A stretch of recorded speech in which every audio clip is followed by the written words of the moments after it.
भाई जो गुरु वचन पे डट गे, कट गे फंद 84 के। अब ये परले क्या होती है, मुसलमान जिसको कयामत कहते हैं, असल में मुसलमान धर्म के लोग तो ये भी नहीं जानते वास्तव में कयामत होती क्या है, परले क्या होती है। ये बहुत प्रकार की होती हैं, परले होती हैं, परले भी कई प्रकार की होती हैं। उसके बाद महापरले होती है, महापरले भी कई प्रकार की होती है। उसके बाद दिव्य महापरले होती है और दिव्य महापरले भी कई होती हैं। तो मुसलमान धर्म के लोग तो ढंग से परले यानी कयामत के विषय में भी नहीं जानते। और अब आप जी इस पवित्र पुस्तक मुसलमान नहीं समझे ज्ञान कुरान, इसके अंदर अल्लाह कबीर सतगुरु रामपाल जी के कर कमल से इन कयामतों के विषय में लिखा हुआ लेख जो पढ़ने जा रहे हैं, ये लेख इस पूरी कायनात में, पूरी सृष्टि में सिवाय सतगुरु रामपाल जी के, इस अल्लाह कबीर के दूसरा कोई नहीं जान सकता।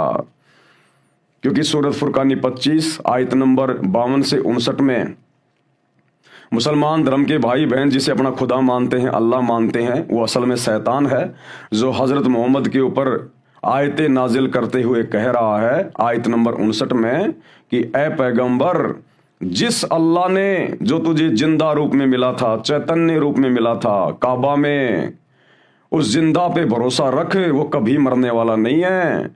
और जिस अल्लाह ने 6 दिन में पूरी कायनात को रचा, आसमान और जमीन के दरमियान जो भी कुछ था उसको बनाया और 7वें दिन तख्त पे जा बैठा, उसकी जानकारी किसी बाखबर से जा पूछो। यानी उस सुप्रीम अल्लाह के बारे में मुसलमान धर्म के डुप्लीकेट अल्लाह इस शैतान को भी ज्ञान नहीं है। और कह दिया कि उसकी खबर तो किसी बाखबर से जा पूछो, किसी इल्म वाले से, जानने वाले से पूछो। तो भाई वो बाखबर, वो इल्म वाला अल्लाह कबीर स्वयं धरती पर सतगुरु रामपाल जी के रूप में प्रकट है। आप और हम सभी भटकी हुई आत्माओं को शैतान के षड्यंत्र से छुड़वाकर अपने 7वें आसमान सतलोक में ले जाने के लिए आया है। अब वे इस पुस्तक में लिख रहे हैं कि मुसलमान धर्म के लोग तो कयामत के विषय में भी नहीं जानते, कयामत होती क्या है। कयामत से ऊपर तो कई कयामत हैं जिनको परले कहा जाता है, महापरले, दिव्य महापरले। तो देखिए वो क्या होती हैं, किस प्रकार से होती हैं। पवित्र पुस्तक मुसलमान नहीं समझे ज्ञान कुरान वीडियो नंबर 9। आप पढ़ें परले, महापरले तथा दिव्य महापरले की जानकारी। एक होती है परले, एक होती है महापरले और एक होती है दिव्य महापरले। जब ये दिव्य महापरले होती है उस समय ये तुम्हारा डुप्लीकेट खुदा, डुप्लीकेट अल्लाह, शैतान भी खुदा के द्वारा, सुप्रीम गॉड अल्लाह कबीर के द्वारा नष्ट कर दिया जाता है और इसके पूरे के पूरे ब्रह्मांड भी समाप्त कर दिए जाते हैं। फिर से वो परमात्मा रिकंस्ट्रक्शन करता है, फिर से नई सृष्टि इसको रच के देता है और फिर से उसी प्रकार जीव की उत्पत्तियां शुरू हो जाती है नर और नारी करके। सबसे पहले गुरुदेव बता रहे हैं परले की जानकारी। परले का अर्थ होता है विनाश। ये 2 प्रकार की होती है, आंशिक परले और दूसरी महापरले। एक होती है आंशिक परले, एक महापरले। अब ये आंशिक परले क्या है? देखो भाई और बहनों, हमने ज्यादा दिमाग पचाने की जरूरत नहीं है इसके अंदर, क्योंकि हमारी मुक्ति होगी।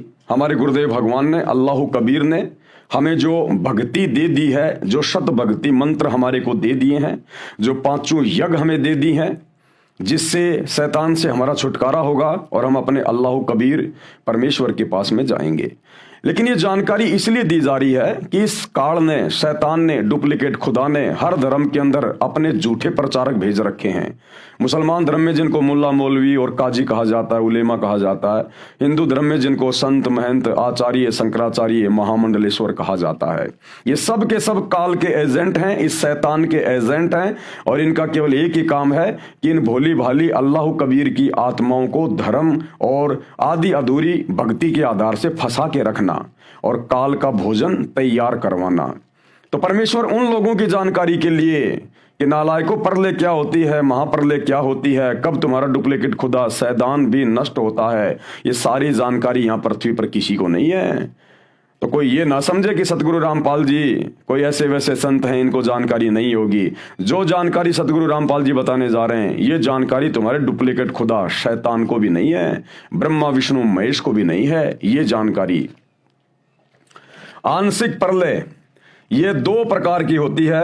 एक तो चौथे युग कलयुग के अंत में पृथ्वी पर एक नीकलंक नामक 10वां अवतार आता है, जिसे कल्कि भी कहा है। वह उस समय कलयुग के सभी भक्तिहीन मानव शरीरधारी प्राणियों को अपनी तलवार से मारकर समाप्त करेगा। आंशिक प्रलय क्या होती है? 4 युग होते हैं, सतयुग, त्रेता, द्वापर और कलयुग। वर्तमान में कलयुग चल रहा है। कलयुग अभी केवल 5,500 वर्ष बीता है और कलयुग की कुल आयु है 4,32,000 वर्ष। तो कलयुग के लास्ट में, एंड में विष्णु का अवतार आएगा। जैसे त्रेता में रामचंद्र जी आया था, श्री कृष्ण जी आए थे, परशुराम जी आए थे, ऐसे ही कलयुग के एंड में 10वां अवतार आएगा, नीकलंक, जिसको कल्कि भी कहा जाता है। वो क्या करेगा? उस समय जो भक्तिहीन प्राणी होंगे, उस समय माहौल बहुत ज्यादा बिगड़ जाएगा, पृथ्वी पर हाहाकार मच जाएगा, जिसका आगे गुरुदेव भगवान जिक्र कर रहे हैं कि क्या क्या होगा उस समय। तो उस समय वो विष्णु का अवतार आएगा कल्कि, लाखों साल बाद, और वो भक्तिहीन प्राणियों को घास की तरह काटेगा, घास की तरह। और जो अच्छी आत्मा होंगी वही बचेंगी, बाकी सबको वो मारेगा, सबको समाप्त करेगा। और उसके बाद में इस पृथ्वी की दोबारा से रिकंस्ट्रक्शन की जाएगी। पूरी पृथ्वी के ऊपर फिर जल ही जल हो जाएगा, जल ही जल। पूरी पृथ्वी एक बार फिर से रिकंस्ट्रक्ट की जाएगी परमेश्वर के द्वारा। उसको कहते हैं आंशिक प्रलय। ये 2 प्रकार की होती है। एक तो चौथे युग कलयुग के अंत में पृथ्वी पर एक नीकलंक नामक 10वां अवतार आता है, जिसे कल्कि भी कहा है। वह उस समय कलयुग के सभी भक्तिहीन मानव शरीरधारी प्राणियों को अपनी तलवार से मारकर समाप्त करेगा। उस समय मानव यानी मनुष्य, स्त्री पुरुष की उम्र 20 वर्ष की होगी। ये लाखों साल बाद की बातें हैं, लाखों साल। कलयुग के एंड में क्या होगा वो बता रहे हैं गुरुदेव। उस समय इंसान की उम्र स्त्री और पुरुष की केवल 20 साल की हो जाएगी, और 15 साल की उम्र में तो बच्चे उच्चे पैदा करके बूढ़ा होके आदमी मर भी लिया करेगा। 5 वर्ष की आयु में लड़की बच्चे पैदा करने लग जाएगी, क्योंकि टोटल उम्र उस समय 20 साल की होगी। जैसे वर्तमान में कलयुग में इंसान की उम्र है 100 साल, परंतु 100 साल तो कोई इक्का दुक्का पहुंचता है, बाकी 70-80 90 तक लोग मर जाते हैं। उस समय मानव की उम्र 20 वर्ष की होगी तथा 5 वर्ष खंड लेस होगी। 20 साल उम्र होगी, लेकिन 15 साल में ही काम तमाम हो जाया करेगा। अर्थात 15 वर्ष में सब बालक जवान बूढ़े होकर मर जाया करेंगे। 5 वर्षीय लड़की बच्चों को जन्म दिया करेगी। मानव का कद लगभग 1.5 या 2.5 फुट का होगा। उस समय इतने भूकंप आया करेंगे कि पृथ्वी पर 4 फुट ऊंचे मकान भी नहीं बना पाया करेंगे। सभी मानव धरती में बिल खोद कर रहा करेंगे, चूहे की तरह बिल खोद के रहा करेंगे। पृथ्वी उपजाऊ नहीं रहेगी। 3 हाथ यानी लगभग 4.5 फुट नीचे तक जमीन का उपजाऊ तत्व समाप्त हो जाएगा। कोई फलदार वृक्ष नहीं होगा तथा पीपल के पेड़ को पत्ते नहीं लगेंगे। सभी मनुष्य, स्त्री व पुरुष मांसाहारी होंगे। आपसी व्यवहार बहुत घटिया होगा। रीछों की सवारी किया करेंगे। रीछ उस समय का अच्छा वाहन होगा। पर्यावरण दूषित होने से वर्षा होनी बंद हो जाएगी। जैसे ओस पड़ती है ऐसे वर्षा हुआ करेगी। गंगा, जमुना आदि नदियां भी सूख जाएंगी। ये कलयुग का अंत होगा। उस समय प्रलय, पृथ्वी पर पानी ही पानी होगी। यह है आंशिक प्रलय। उस समय पूरी पृथ्वी के ऊपर सैकड़ों फुट पानी हो जाएगा, सैकड़ों फुट पानी। और दोबारा से पृथ्वी का जो उपजाऊ जो तत्व है, जो 4.5 फुट नीचे तक चला जाएगा। आप देख लो आज किस प्रकार से यूरिया डाला जा रहा है, किस प्रकार से पेस्टिसाइड्स का यूज किया जा रहा है, केमिकल का यूज हो रहा है। फैक्ट्रियों में किस प्रकार से केमिकल उत्पन्न होता है, कहां कहां यूज हो रहा है। तो पृथ्वी का उपजाऊपन भी नष्ट हो जाएगा 4.5 फुट तक। तो उस समय फसल तो पैदा होगी नहीं, इसलिए सब लोग मांसाहारी होंगे, मांस खाया करेंगे। और 1.5 से 2.5 फुट की इंसान की हाइट हो जाएगी। और इतने भूकंप आएंगे उस समय, क्योंकि भाई और बहनों ये जो सृष्टि है काल की, ये पाप और पुण्य के आधार से चलती है, लेकिन लोग इन बातों से अनभिज्ञ हैं। देखो, एक इंसान है रोड पे खड़ा होकर भीख मांग रहा है तो वो भी इंसान ही, और एक इंसान देश का प्रधानमंत्री बन के सारी सुख सुविधा भोग रहा है। तो दोनों इंसानों में इतना अंतर क्यों? सिर्फ पाप और पुण्य का, भक्ति का। कबीरा सब जग निर्धना, धनवंता ना कोय, धनवंता सो जानिए जिसके पास राम नाम धन होए। तो जो आज भिखारी बन के रोड पे दिए बाबा 1-1 रुपए के लिए जो सारा दिन धूप में खड़ा रहता है ना, है वो भी इंसान ही, लेकिन वर्तमान में उसके पास में भक्ति नहीं है, उसके पास में पुण्य नहीं है, केवल उसके पाप कर्म बचे हुए हैं। कभी किसी मानव जन्म में उसने पहले दान पुण्य नहीं किया, भक्ति नहीं करी। आत्मा चार्ज होती है भक्ति से चार्ज होती है, भक्ति से बनते पुण्य। तो वो उसने किसी मनुष्य जन्म में किए नहीं, अब की बार उसके हाथ कुछ लगा नहीं। भिखारी बन के सारा दिन रोड पे दिए बाबा, कोई 1 रुपया दिखाता है, कोई 2 रुपया दिखाता है। और दूसरा व्यक्ति देश का राजा बन के, मंत्री, प्रधानमंत्री, राष्ट्रपति बन के, बड़ा बड़ा उद्योगपति बन के ऐशो आराम कर रहा है। क्यों? क्योंकि जब कभी उसका पहले मनुष्य जन्म था, उसने भक्ति भी की, उसने दान पुण्य भी किया, संतों के सत्संग भी सुने और उनकी शरण में भी था, जिस कारण से उसकी बैटरी चार्ज है, उसके पास में भक्ति धन है, उसके पास में पुण्य है, और उन्हीं पुण्यों की बदौलत आज वो अच्छी पोस्ट पे है। तो कलयुग के एंड में भक्ति कोई करेगा नहीं, भक्ति यहां रहेगी नहीं, और माहौल इतना भयंकर तरीके से बिगड़ जाएगा कि आपस में व्यवहार भी एक दूसरे के प्रति अच्छा नहीं होगा। कोई भी स्त्री पतिव्रता नहीं होगी, ना जाने कितने कितने उनके यार दोस्त होंगे, कितने कितने लोगों के साथ में वो शारीरिक मिलन किया करेंगे। कोई पतिव्रता नहीं रहेगा, ना स्त्री ना पुरुष, और फसल उपजेगी नहीं, क्योंकि पाप के कारण धरती पे अनाज भी उत्पन्न होगा नहीं, उनको कठिनाइयां भोगनी पड़ेंगी, वो कष्ट भोगने पड़ेंगे उनको, जिस कारण से मांस खाया करेंगे, मांस सब मांसाहारी हो जाएंगे। और इतने भूकंप आएंगे, कोई 4 फुट का मकान बनाकर भी नहीं रह पाएगा, 4 फुट का मकान बनाकर भी, इसलिए जमीन में बिल खोद के रहेंगे। तो वो समय आएगा।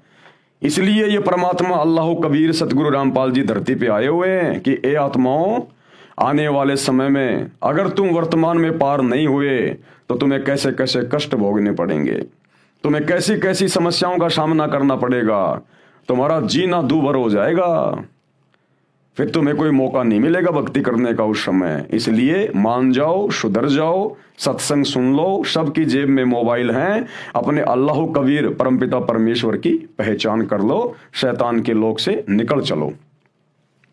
उस समय प्रलय यानी पृथ्वी पर पानी पानी होगा, प्रलय होगी, एकदम इतनी वर्षा होगी कि सारी पृथ्वी पर सैकड़ों फुट पानी हो जाएगा।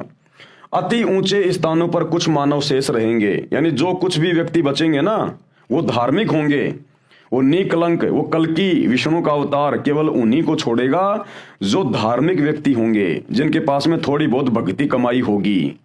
फिर वो क्या करेंगे, जब पृथ्वी पर सैकड़ों फुट पानी हो जाएगा ना, वो ऊंचे स्थानों पे चले जाएंगे, पहाड़ों पे चले जाएंगे।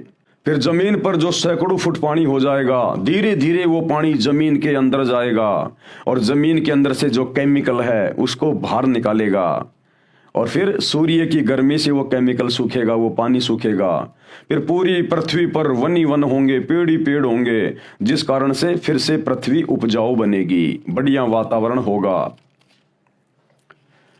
पानी सैकड़ों वर्षों में सूखेगा, फिर सारी पृथ्वी पर जंगल उग जाएगा, पृथ्वी फिर से उपजाऊ हो जाएगी।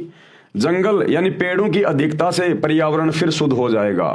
कुछ व्यक्ति जो भक्ति युक्त होंगे, ऊंचे स्थानों पर बचे रह जाएंगे, उनके संतान होगी, वह बहुत ऊंचे कद की होंगी।